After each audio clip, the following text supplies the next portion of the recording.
It was a quiet evening. The house was calm and peaceful. The kitchen light was soft and warm. I was standing near the stove, making tea slowly. The sound of boiling water filled the room. Everything looked normal, but my heart felt something different.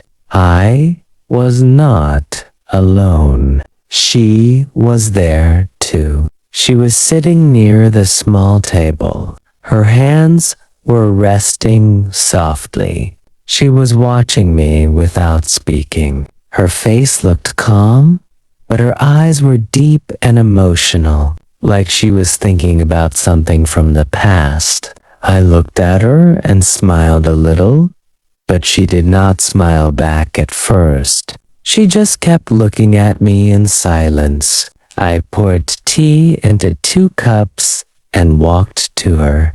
I placed 1 cup in front of her. Our fingers touched for a second. That small touch felt strange, like time stopped. She looked at the cup, then slowly looked at me. She said softly, "You always make tea like this." Her voice was gentle, but it touched my heart. I said softly, "Yes, I still remember how you like it." She stayed quiet for a moment. She slowly lifted the cup and took a small sip.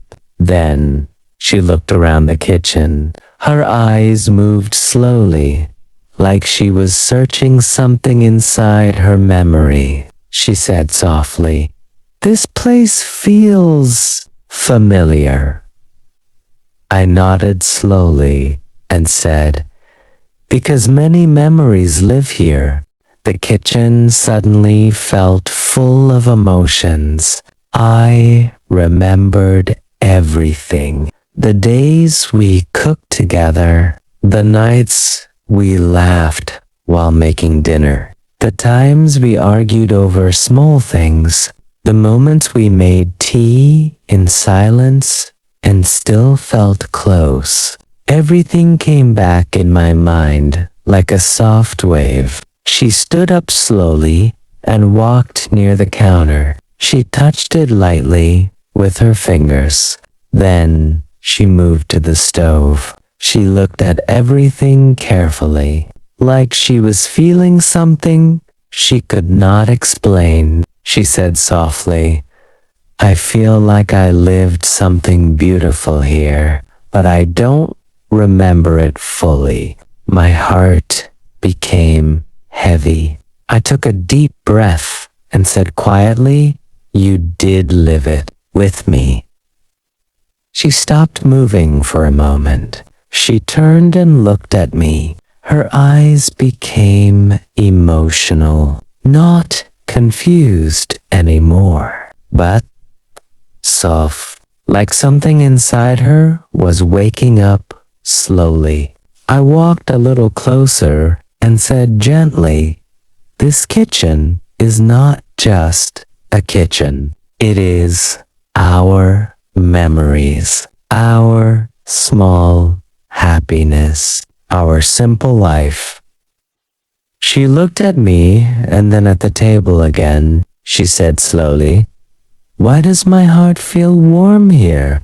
I smiled sadly and said, "Because your heart remembers what your mind forgot." She did not speak. She just sat back slowly. She held the teacup with both hands, like she wanted to feel safe. The room became quiet again, but this silence was different. It was full of feelings, full of hidden memories, full of love that never completely left. After a long moment, she said softly, "Do we belong to this place?" My heart shook. I looked at her and said, "Yes, we always did." A small wind came through the window. The curtain moved slightly. The kitchen light glowed softly. She closed her eyes for a moment, like she was feeling everything at once. Then she said very softly, "I don't remember everything, but I don't want to leave this feeling." My eyes became wet. I nodded slowly. "You don't have to leave it," I said. "Just stay in it." She looked at me, and for the first time, she gave a real, calm smile. And in that moment, the kitchen was no longer just a place. It became a memory alive again.